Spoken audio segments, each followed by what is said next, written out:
This podcast is made possible through donations from listeners like you and our partners at Tallman Equipment.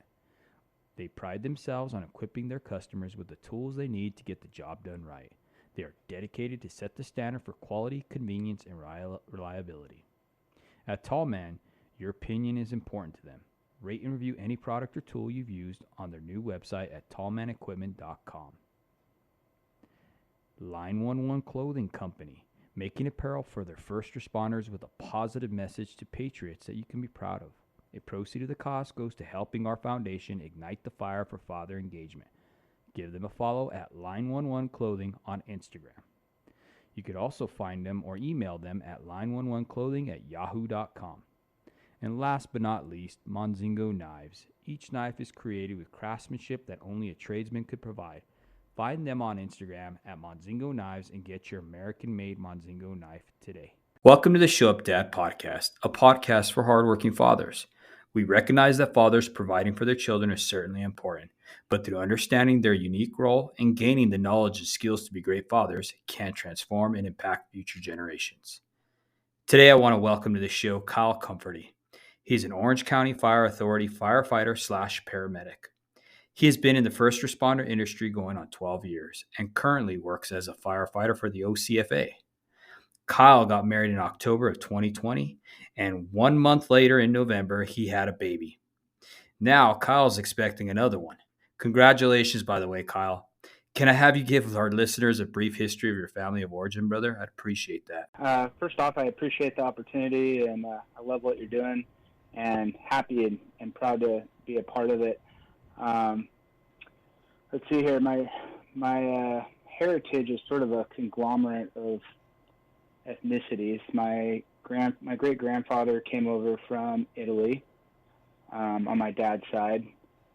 Not much of a connection with his mother. My dad sort of grew up without parents.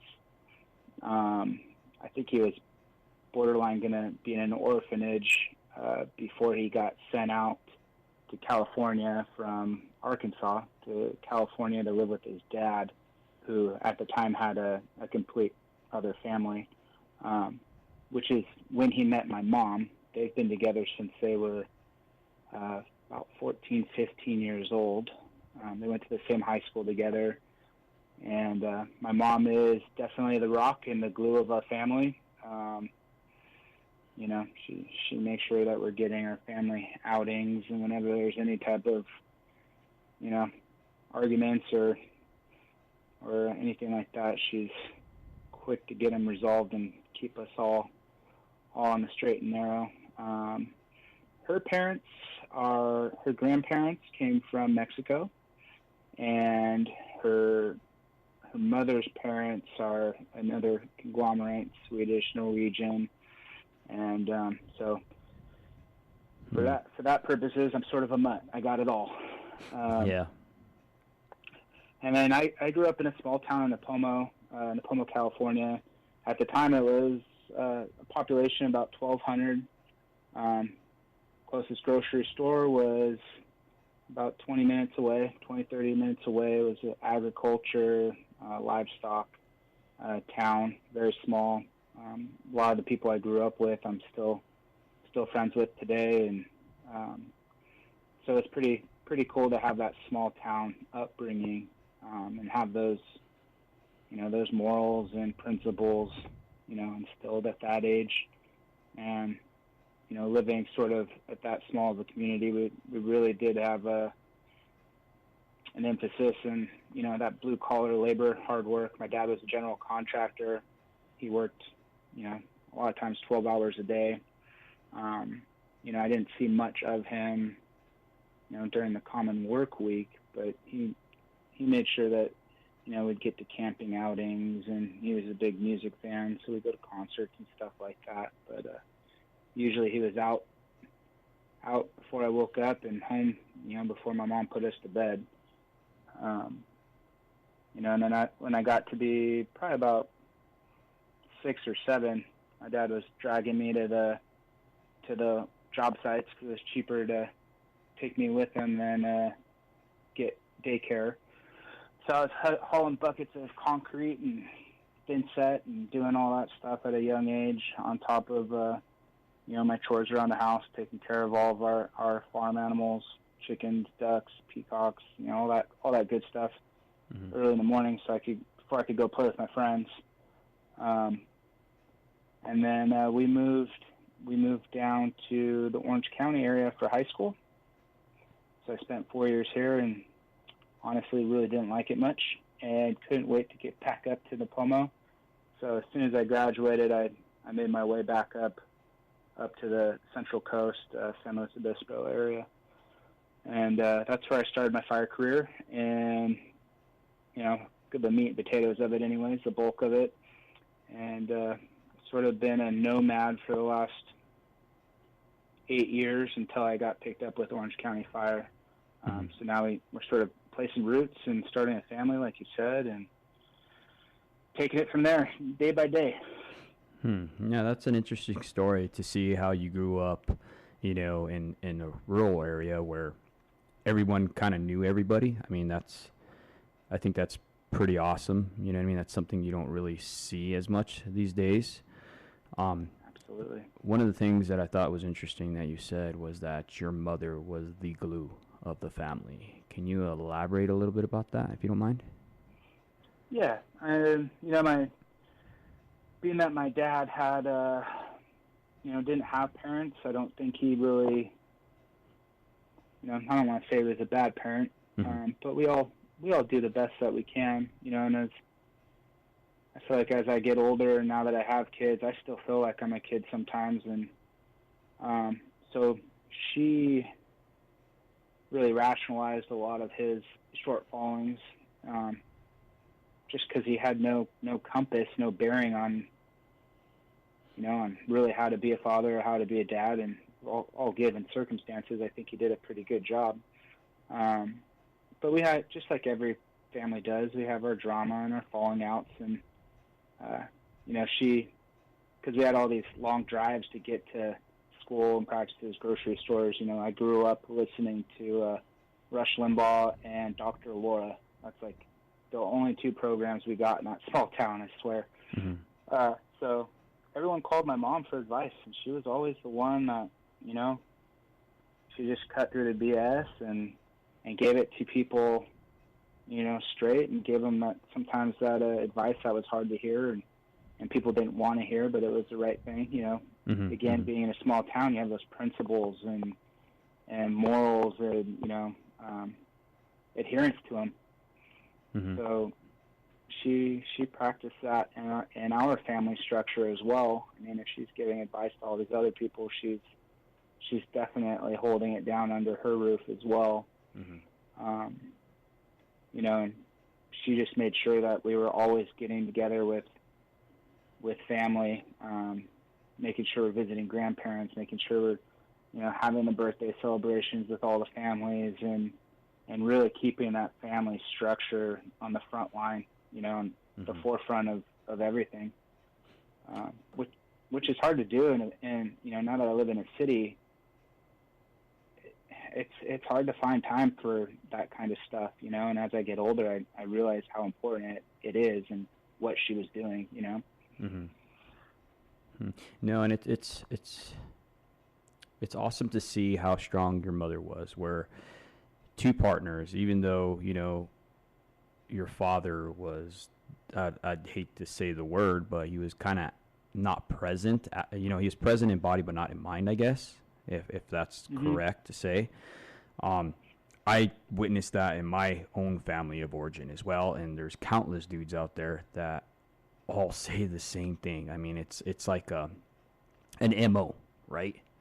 We all had these fathers who we loved, who, for lack of better words, we just didn't understand them, and they didn't understand their role, how important it was in raising us. They did the best they could, and I liken that to say that one of our past guests said that your father could only give you what he had. He couldn't give you something he never received.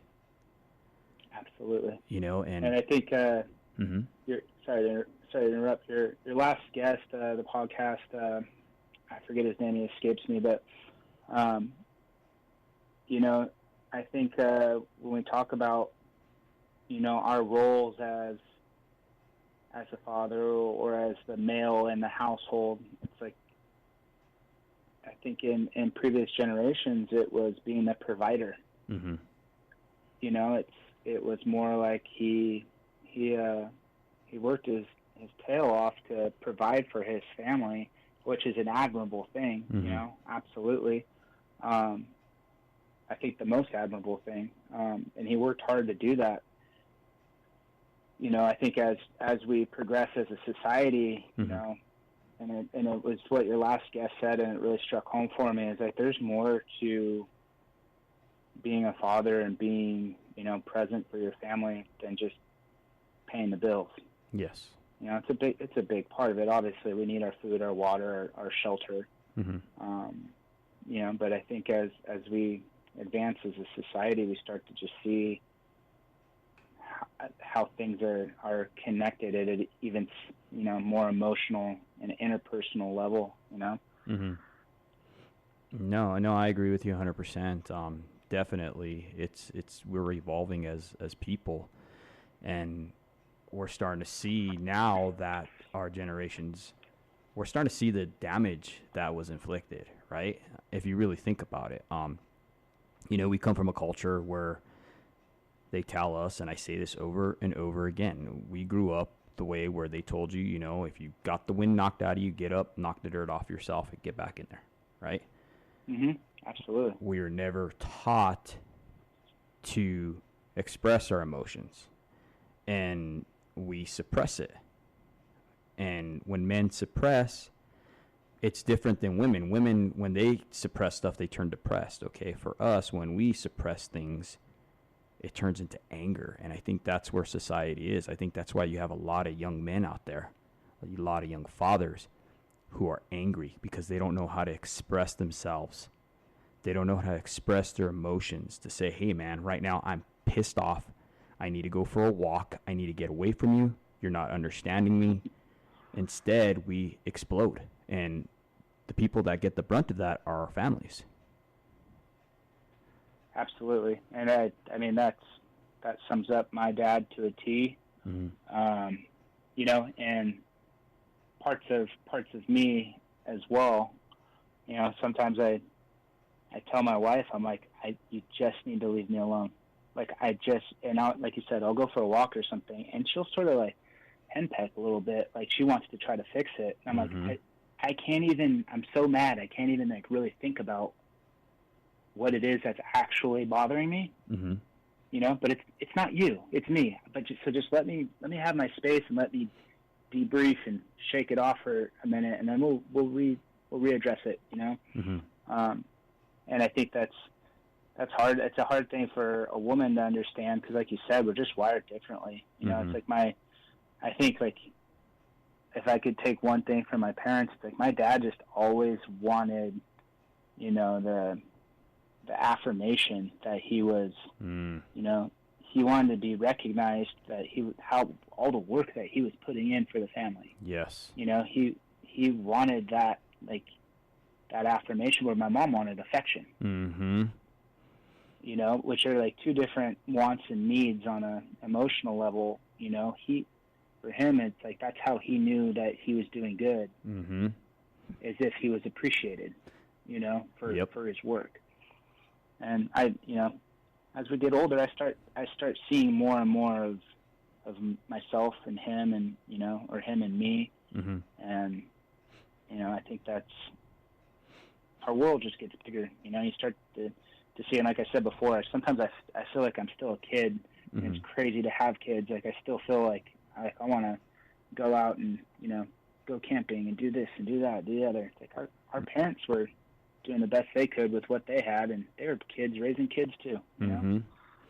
And I think it's important to keep that in mind too, because a lot of people tend to just blame their parents. I know I did for a while. You know what I mean? I went to that stage where it's like, well, you did this to me. This is the reason why I'm like this. But at one point in time, you gotta kind of grow up and be like, okay, I had choices too.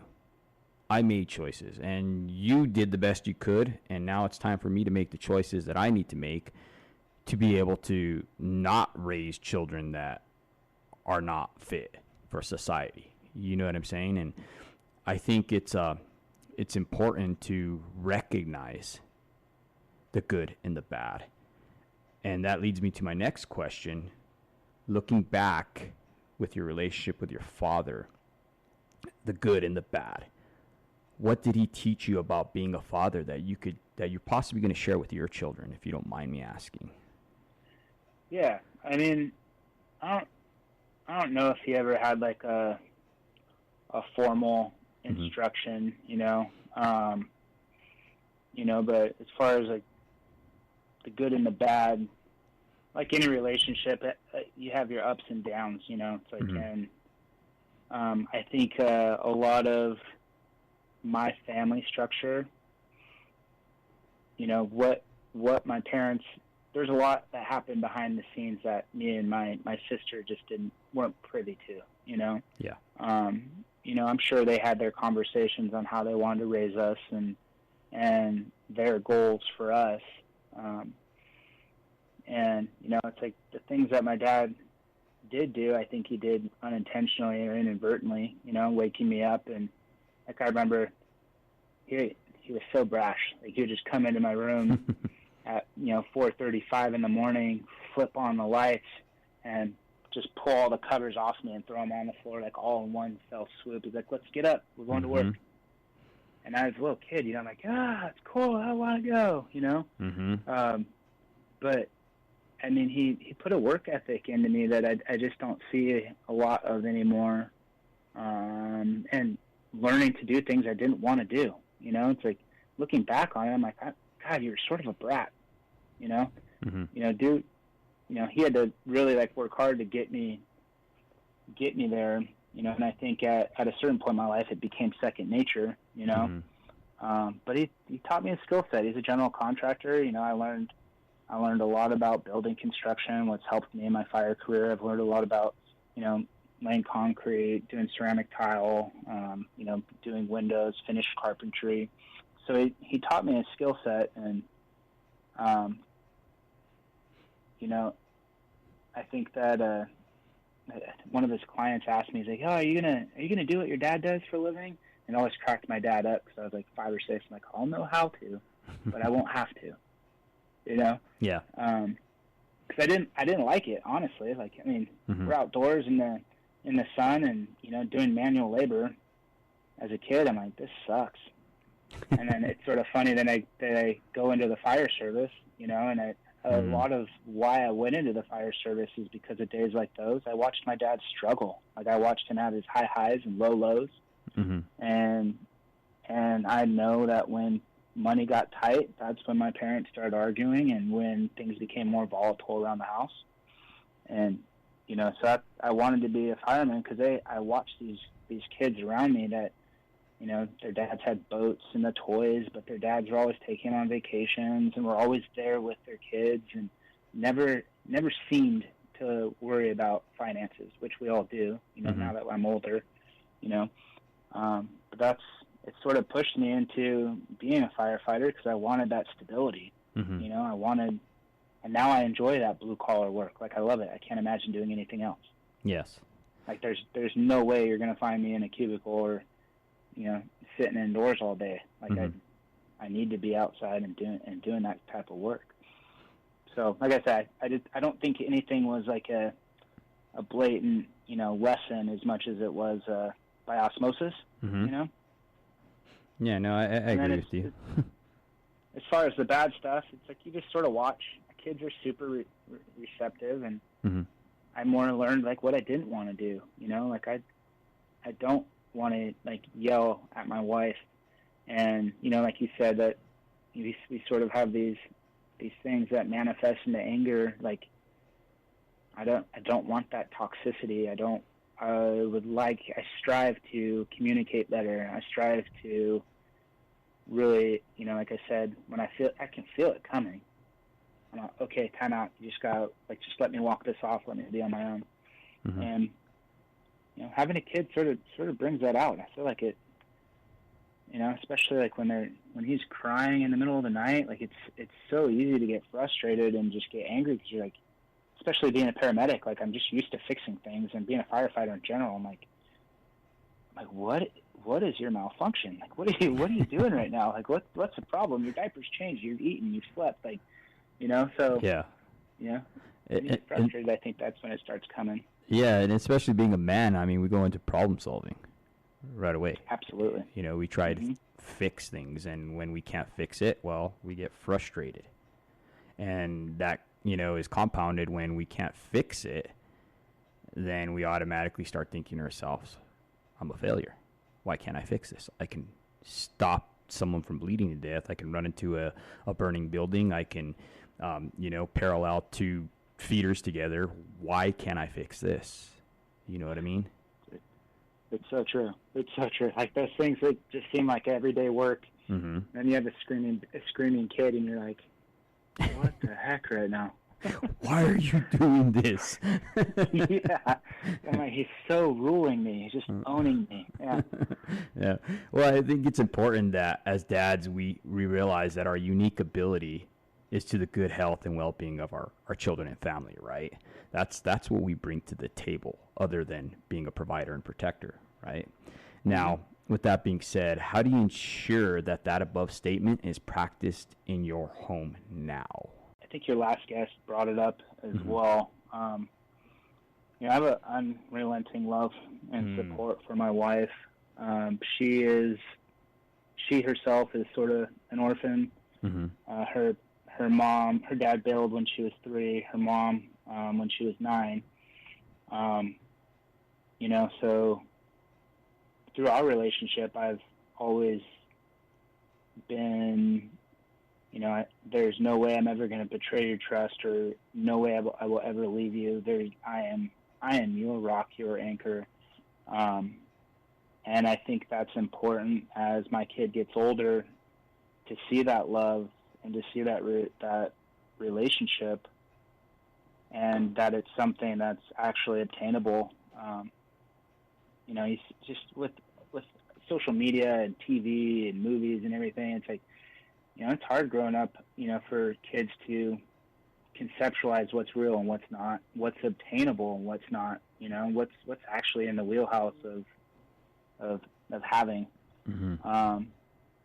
So I first and foremost, like, I want him to know that, that she's my queen, for lack of better words, and that we're a tight unit, Yeah.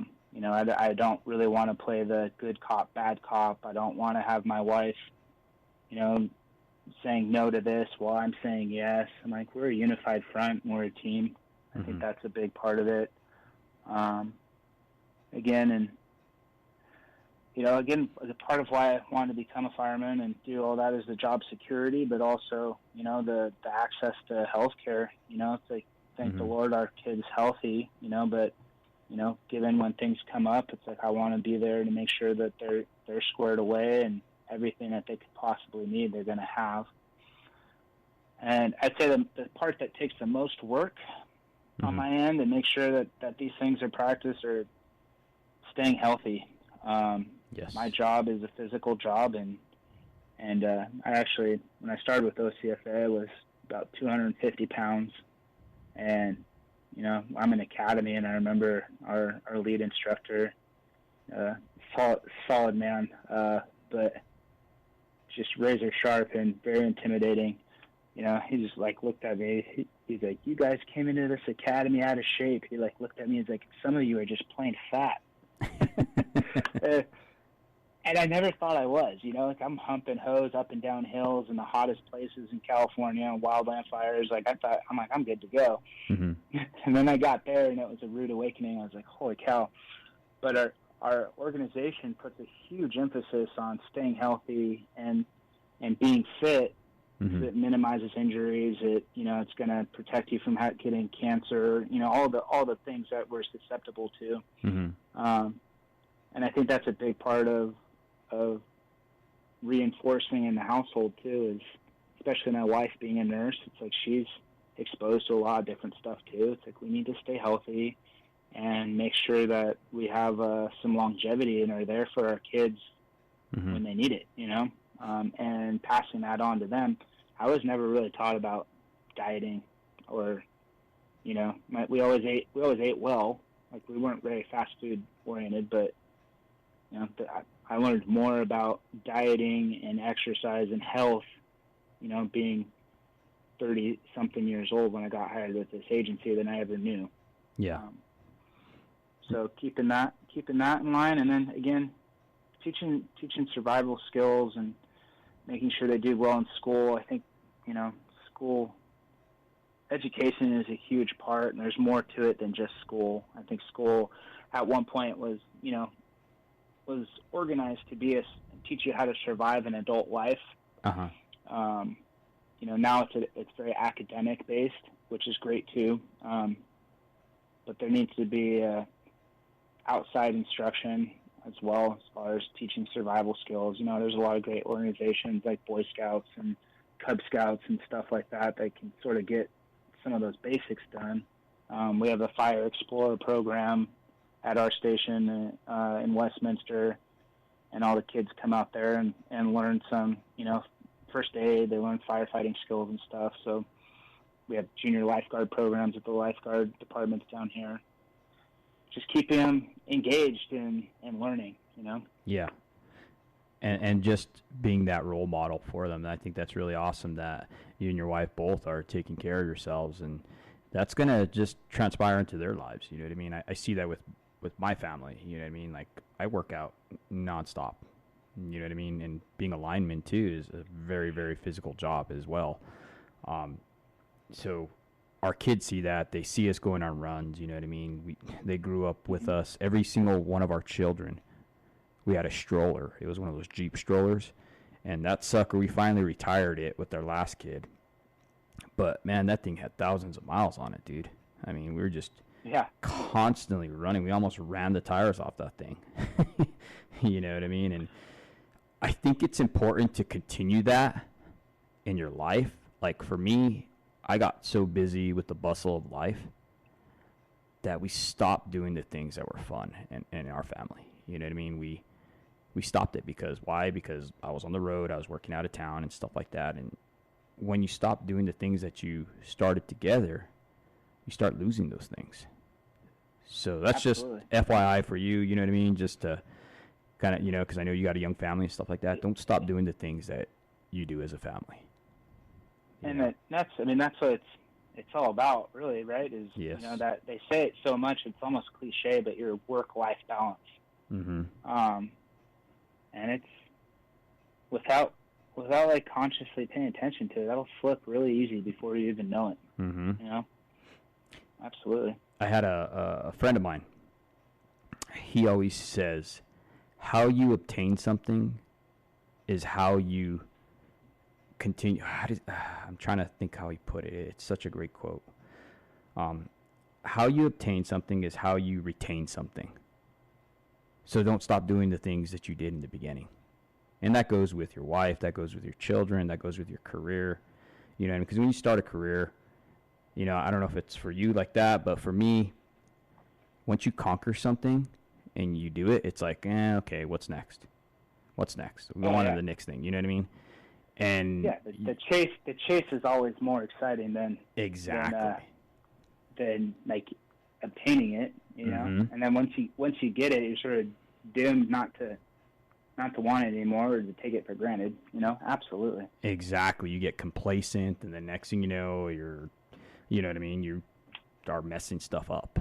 You know what I mean, for lack of better words. And I think that's some important information that someone needs to hear out there. You know what I mean? With your new child on the way, Kyle, I wanted to ask you, do you feel that you're a little bit more prepared for the second one? Absolutely not. No, right. Not at all. When we were pregnant the first time, it was pretty funny. I'm sitting around the fire station table, and my wife doesn't feel good. She sends me like the picture of like the stick with the pink line. I'm like, we've had that for years. That thing's probably expired. So she sent me another picture with like 4 of them. And the guys are at the table just start laughing. They're like, "Oh man, you're like, she's fully like pregnant, dude. Like, get your head around it, because here it comes." I'm like, anyways, they start telling me all these things, like, the one thing that was said all the time, like, oh man, like your life is over, but it's good. Yeah. Everybody say that right off the bat, and then when you have a kid, and then you're like, I totally understand what they were saying, and Mm-hmm.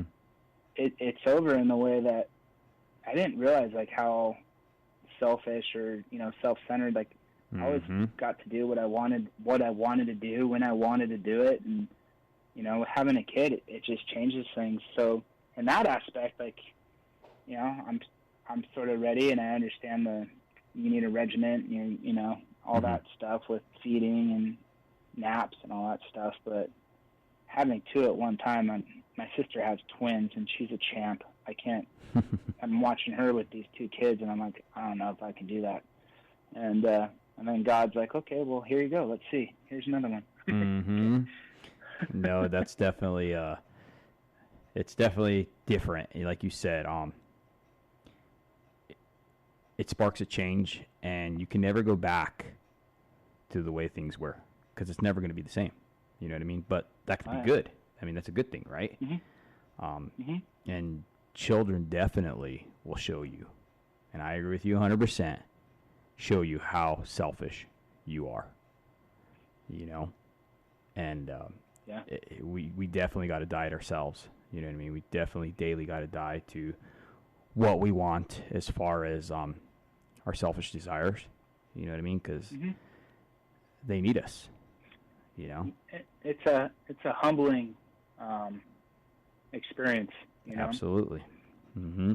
Because now you have, I love when, like, my brother, it's funny, and I think I used to do the same thing when I was younger, but when I had a dog, he's like, yeah, I have a dog, and it's like having a kid. I'm like, no, not even remotely in the same wheelhouse. Like, but, like, it's cute. I'm like, oh, that's cute. It's like having someone, a human being, depend on you, and I mean, not just for, like, we're talking about being a father, and it's like there's so much that goes into it. It's like there's 360 degrees of influence that you have on this human being. Mm-hmm. And it's 24 hours a day, 7 days a week, and where your dog loves you no matter what. Mm-hmm. Yeah. They have no choice. They have to. You know what I mean? Yeah, exactly. Feed me. I love you. Cool. Okay. Pet me a few times. Yeah. No. Uh-huh. I wanted to transition to the topic that we're going to be talking about today, Kyle. We talked about neglect. Okay. Now, let me give you the definition.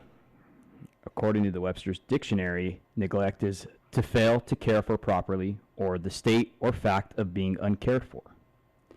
Okay. As Portia Usher defines, chronic child neglect is an ongoing, serious pattern of deprivation of a child's basic physical, developmental, and emotional needs for healthy growth and development. Child neglect is more prevalent and difficult to resolve than any forms of child abuse. Okay? And she goes on to talk about 4 types of neglect. All right? Now, I wanted to quote Stephen Poulter. You talked about him earlier. That was our past guest. And he wrote that book, The Shame Factor. He's a super, super awesome dude. For those who haven't read his book or checked out that podcast, I highly recommend it. Now, to quote what he said, children crave the support of a loving parent so they can securely explore their world. Children deeply resent when they become a parent to their parents. Okay?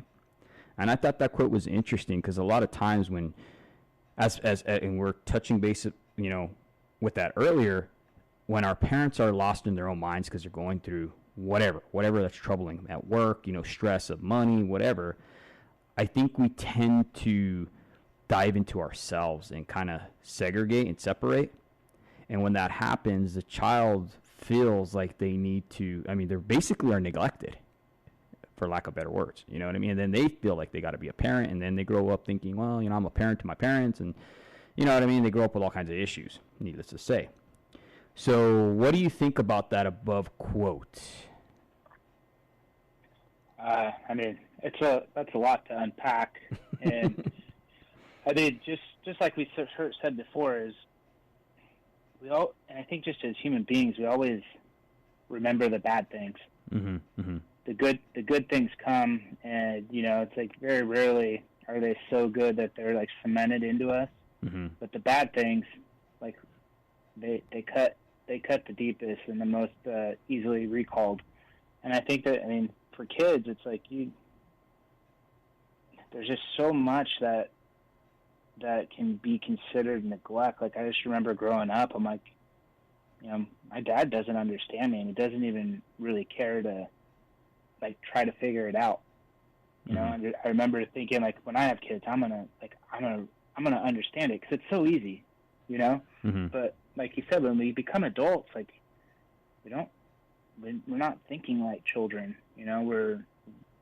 We have so much other stuff going through our heads, and the attention Mm-hmm. that you can give your kids is paramount. Mm-hmm. And that last podcast, Mm-hmm. like I told you before, I started taking notes on it because it was so informative. He talked about that gold brick and shame. Mm-hmm.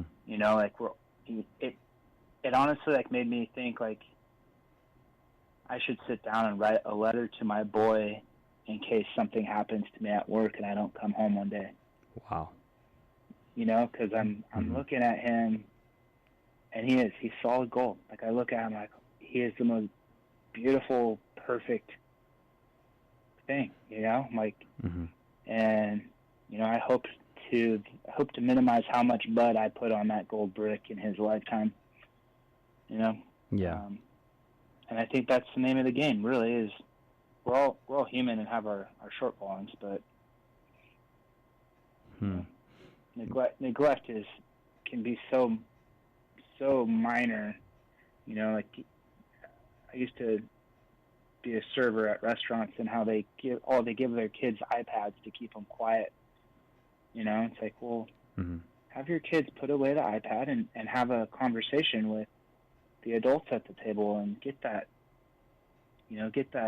communication thing going. And I think that's a very minor form, but it's there. Yeah. I agree with you, and I think a lot of times it's once again it goes back to the parents and what they're dealing with internally. You know what I mean? Mm-hmm. If they're trying to find,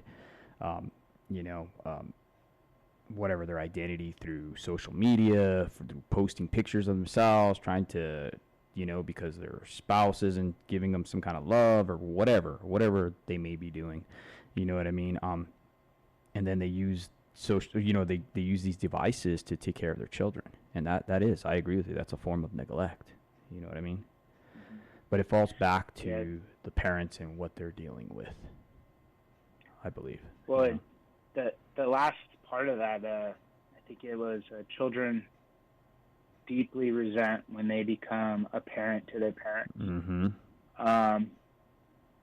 I could totally, on one hand, I could totally see that. It's like my dad is super hard of hearing because he worked around saws and never wore ear protection. Yeah. It was before we had these OSHA mandates, so you have to, have hearing protection and gloves and all these regulations. Like, so he's really hard of hearing. He didn't hear that he was driving. We have a Volkswagen bus that's stick shift. Mm-hmm. He wasn't hearing that it needed to shift. He ended up blowing the engine.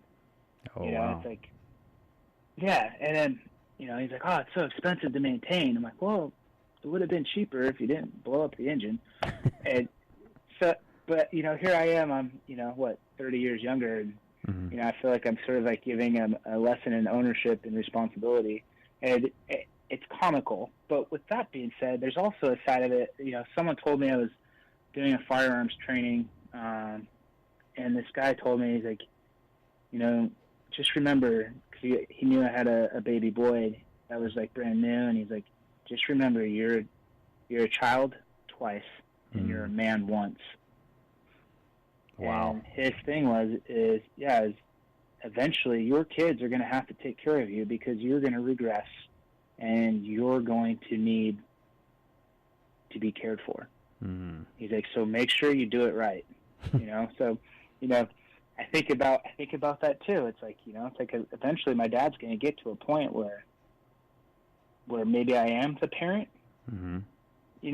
And we all cognitively will be there at one point, and that's the importance of being a father and having your family structure. Mm-hmm. And I see that a lot in my line of work where, I go into convalescent homes and there's just these people that are just left there. No one comes and sees them. No one Mm-hmm. takes care of them. And it's sad. It's like, No, it is. It's very, very heartbreaking. When I was in the military, because I was a combat medic, I had to do a clinical where I had to go to the VA, and no one wanted to go to the VA because this is before they had the beds that would turn you. So we had to physically turn some of these veterans, you know what I mean, to keep them, moving so they wouldn't get these bad decubitus ulcers. So that was back in the day, like I said, before Netflix and everything else. And dude, it was sad. I mean, yeah, like, it sad. hits close to home. Yeah. I mean, we never want to think about that stage of our lives, and especially with the military.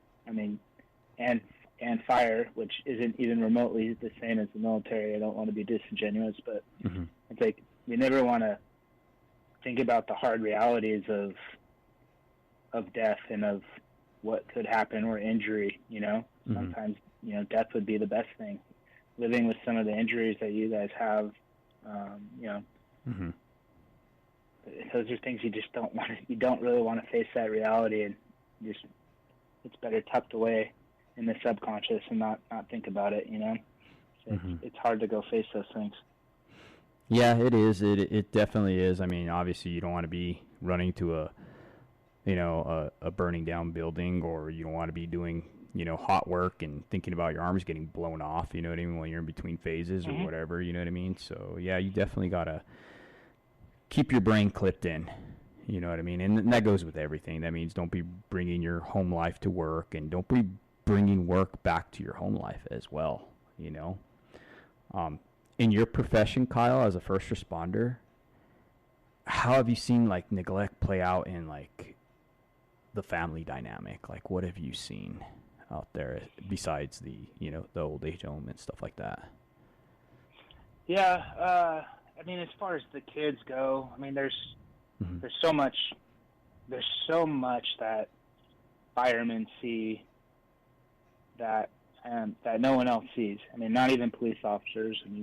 We're in people's homes, on a daily basis, and really have a behind the scenes, behind the curtain, like vantage point. There's so much that, the educational part. It's just like some of these low income areas, their economic circumstances just don't give them the opportunities, and different ethnicities handle it differently than others, and especially with COVID, these kids are out of school. You go to some communities and they're being home taught on laptops and iPads, and then you go to other communities that are lower income and, they're out playing with their friends and not really doing any type of like formal education, So I think there's a part of that, and is it neglect or is it lack of means? It's like I don't want to like judge these parents on, are they trying or are they not? I'm only there for a brief time. I can only have that one snapshot. But I think the education part has a play on. I think that goes into the nature versus nurture too a little bit.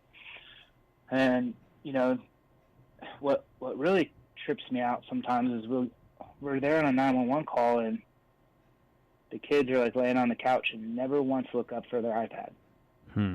Like we're there giving medical treatments to their family members or stuff, and they don't even say hi or nothing. Just sit there on their iPads and they're just totally locked in on what they're doing and unaware that, they know we're there, but they're just not engaged with the strangers that are in their house and the condition of the family members,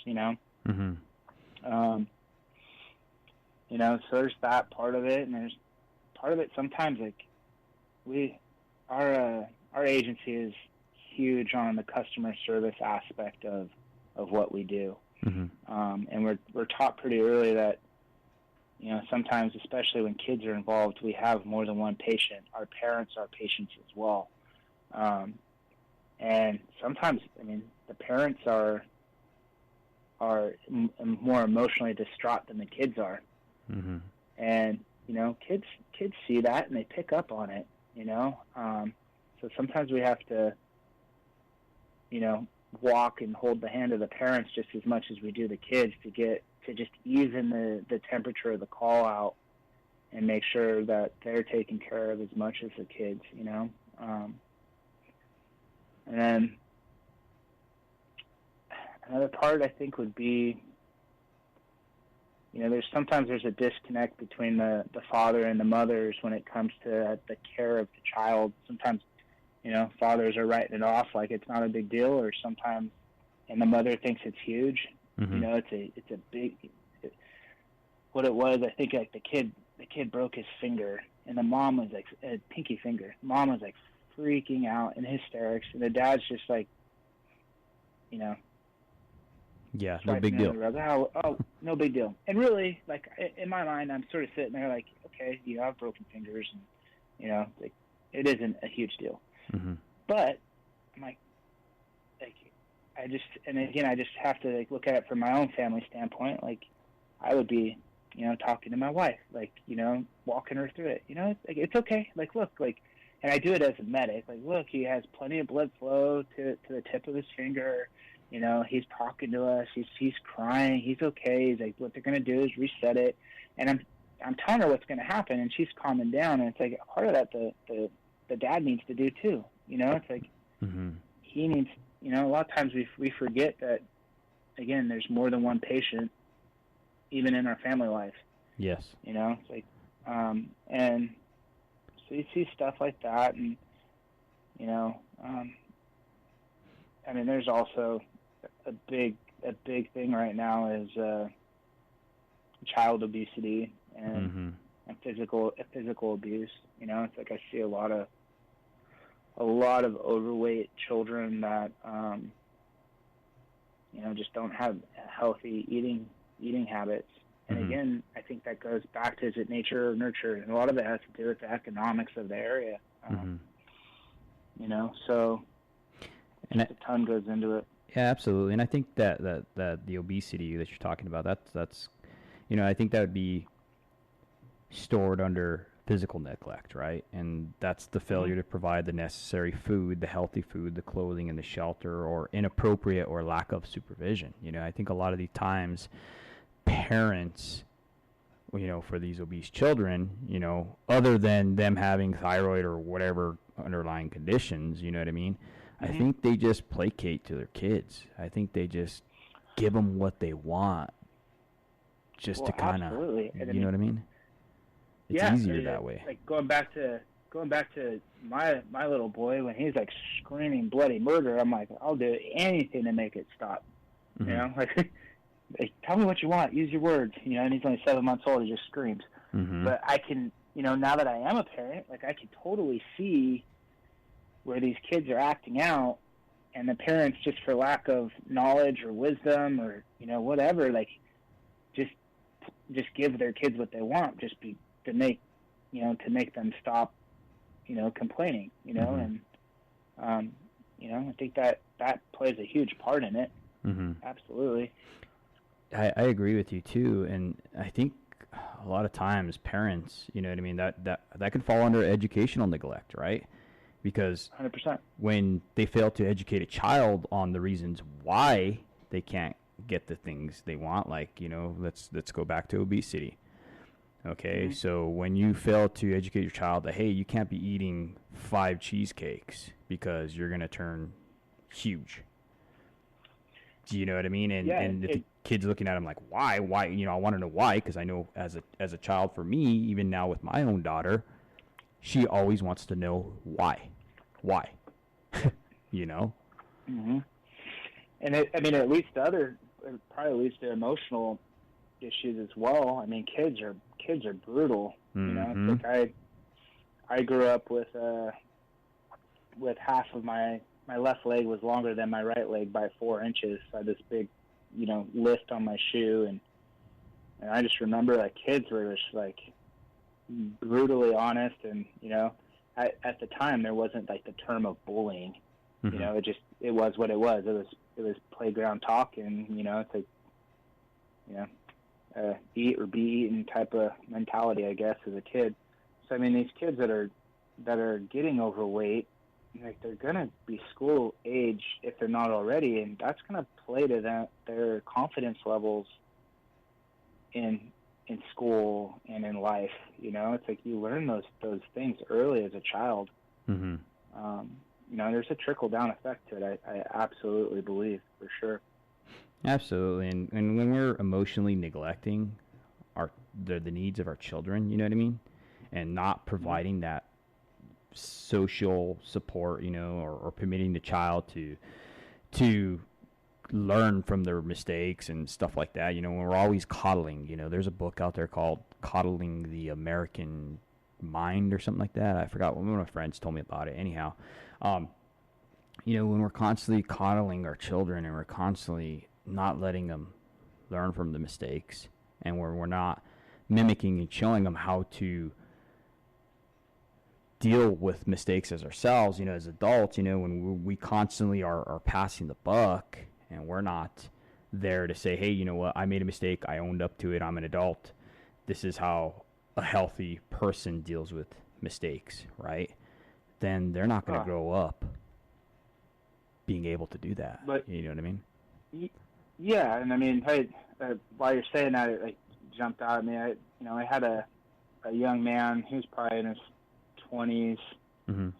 His girlfriend broke up with him.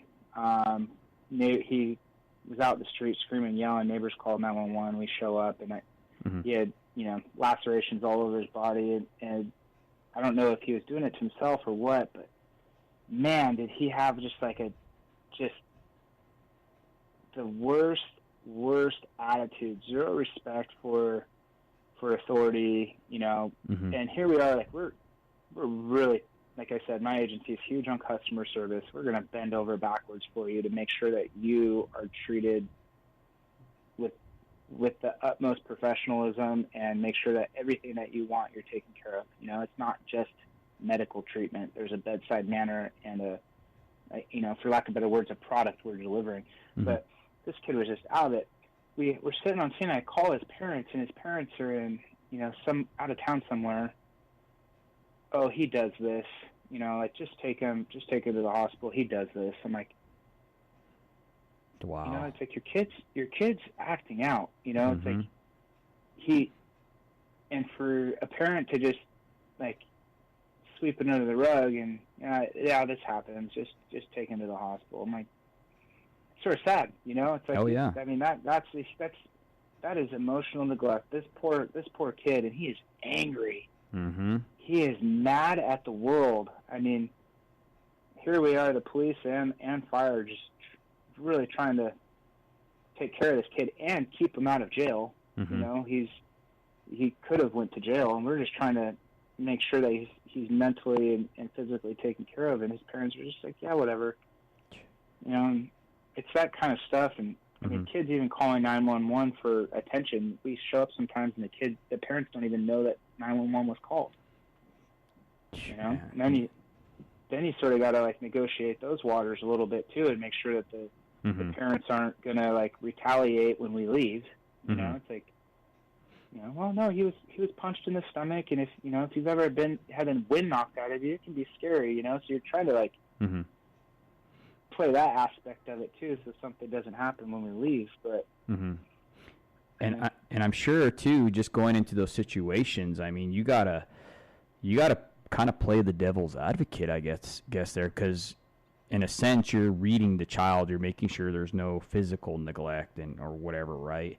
And making sure that the parents aren't like abusing this kid, and at the same token you're trying to give your product, like you said, you're administering help and stuff like that, but at the same time you're kind of taking mental notes, I guess, right? To say, hey, okay, well, this kid's acting like this, what's really going on, you know what I mean? And,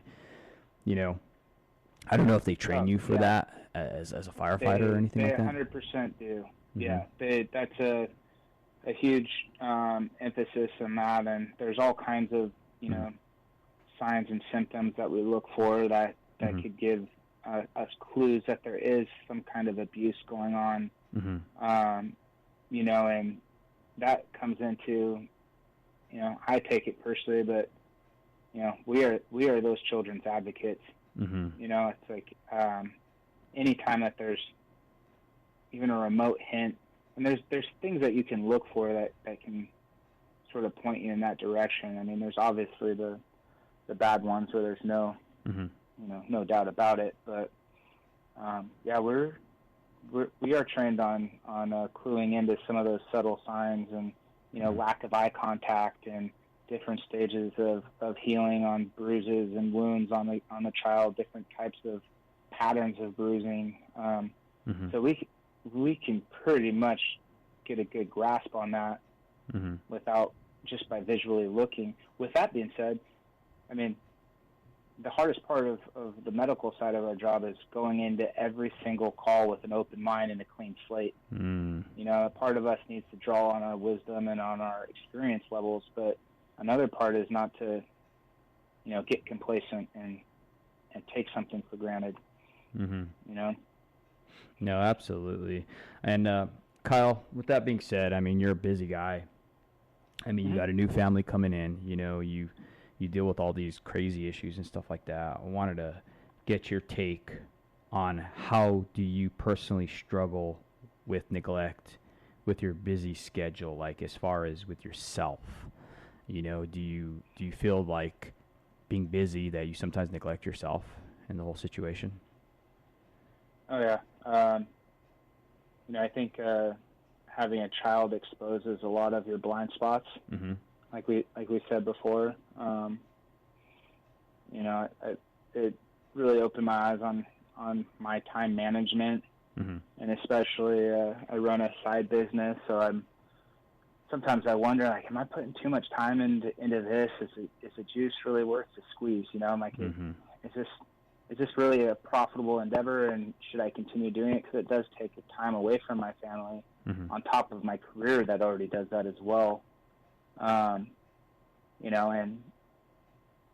as far as like, I give you huge kudos that you're able to find time to go work out and go stay healthy. I think that's probably my biggest neglect is being up all night, running calls and then coming home, and sometimes I'm just tired. I'm like, I know if there's a will, there's a way, but I need to find some way to make that happen. But I would say my physical exercise and sleep patterns are probably the biggest part of me not taking care of myself, and it affecting my family for sure. Well, that's a part of being aware, and that's what we preach here at the Show Up Dad is having that self-awareness to know when you've reached your limit to be able to withdraw and recharge, right? With that being said, Kyle, thank you so much for coming on to this show and being a part of it, and just being a Show Up Dad and sharing all your great insights and what you are doing to be intentional, committed, and responsible with your kids. And congratulations on your child that's coming up, brother. You're doing thank you. Great things, and I just kind of wanted to end with this. If you've witnessed childhood neglect, please contact 1-800-422-4453, push 1, and talk to a hotline counselor. That's the Child Help National Child Abuse Hotline, and it's open 24 hours a day, 7 days a week. Kyle, once again, dude, thank you for coming on. And we appreciate you, and thank you for being a Show Up Dad, brother. Yeah, thank you for having me, Dave. I appreciate it. Absolutely.